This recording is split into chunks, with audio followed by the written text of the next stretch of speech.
দ্বিতীয়বার প্রকৃত স্বাধীনতা অর্জনের এই স্বাধীনতার সুফলটা জনগণকে এবার ভোগ করতে দিতে হবে। কোন গোষ্ঠী কোন দল যেন এটা একক মালিকানা নিতে দাবি না করতে পারে। সুতরাং সেই স্বাধীনতাটাকে রক্ষা এবং সুস্থ করার লক্ষ্যে আমরা এক হয়েছি। আমাদের যেটা ধারণা যে যারা মৃত্যু হয়েছে তাদের সবার আত্মার মাধ্যমে আমরা কামনা করি। এই গত 16 বছরে অবিচার অন্যায় অবৈধভাবে যাদেরকে হত্যা করা হয়েছে, গুম করা হয়েছে, সবার যারা নাই বেঁচে সমবেদনা জানাচ্ছি। কিন্তু যারা বেঁচে আছে তাদের মধ্যে সব থেকে কষ্টে আছে যারা আমরা জানি বেঁচে আছে, কিন্তু কোথায় আছে, কিভাবে আছে, কি আছে, জেলে আছে, মামলা চলতেছে, ওটা বাট এমন কিছু লোক আছে আমরা জানি ডিজিএফআইতে 17 আর 10 27 জনের ক্যাপাসিটি ছিল। টাইম টু টাইম এটা ওটাই ধারণা 17 ছিল, পরে আরো বাড়ানো। সেখানে কারা ছিল ছিল না আমরা জানি না, কিন্তু যে যাদেরকে আমরা দেখেছি, যারা জীবিত আছে বলে আমরা প্রমাণ পেয়েছি, তাদের রেফারেন্সে আমরা ডিজিএফআই, কারণ তাই না যে আমরা শুধু ডিজিএফআই। আমি জানি যে আজকে পতনের পর প্রেসিডেন্টের পরে দেশের সর্বময় ক্ষমতা আমাদের সেনাবাহিনী প্রধানের একটা সুযোগ এসছে।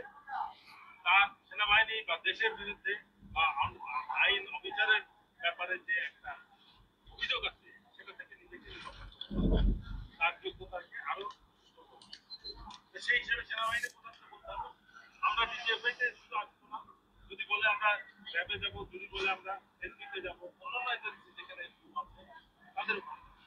কিন্তু আমরা এখানে এসেছি এই মেসেজটা আমরা সেনাপ্রধানকে দিচ্ছি, আপনি পুরো বিষয়টা ডিল করেন। তারা খুব আছে, যদি না দেন তাহলে তো আমরা তার নিরাপত্তা রাখতেই পারবো। আর এই বিষয়গুলো যদি দ্রুত ডিল না হয়, আমরা আশঙ্কা করছি যে যেহেতু প্রশাসনের টপ নাই কিন্তু নিচের সেট আপ সেম আছে, আগের সেট আপ আছে, এই সেট আপটা তাদের কীর্তিকলাপ নষ্ট করার জন্য যে কোনো কাজ করতে পারে, তাদেরকে এটা করতে দেওয়া। আজকে রাতের মধ্যে যদি সবগুলোকে সরাই দেয়, রান্নাঘর খালি করে দেয়, সব জায়গায় বলতে পারে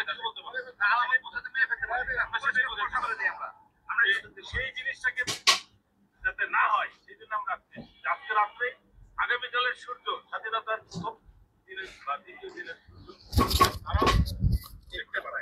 এই স্বাধীনতা ভোগ করার সব থেকে বেশি যারা দাবিদার তারা হচ্ছে যারা সব থেকে বেশি তারা শাস্তি ভোগ করেছে, তাদের প্রতি যে একদম পারফেক্ট, সত্যি কথা বলছেন বড় ভাই নাসির ভাইয়া। আর এটা স্বৈরাচার মুক্ত বাংলাদেশ, শেখ হাসিনা কবল থেকে বাংলাদেশ মুক্তি পাওয়ার পরের দিন 6 আগস্ট আমাদের এই আলোচনাটি বাংলাদেশ সেনাবাহিনী সিনিয়র জাদরেল অফিসার সদ্য বড় ভাই সাবেক ব্রিগেডিয়ার জেনারেল হাসান নাসির ভাই আলোচনা করতেছেন।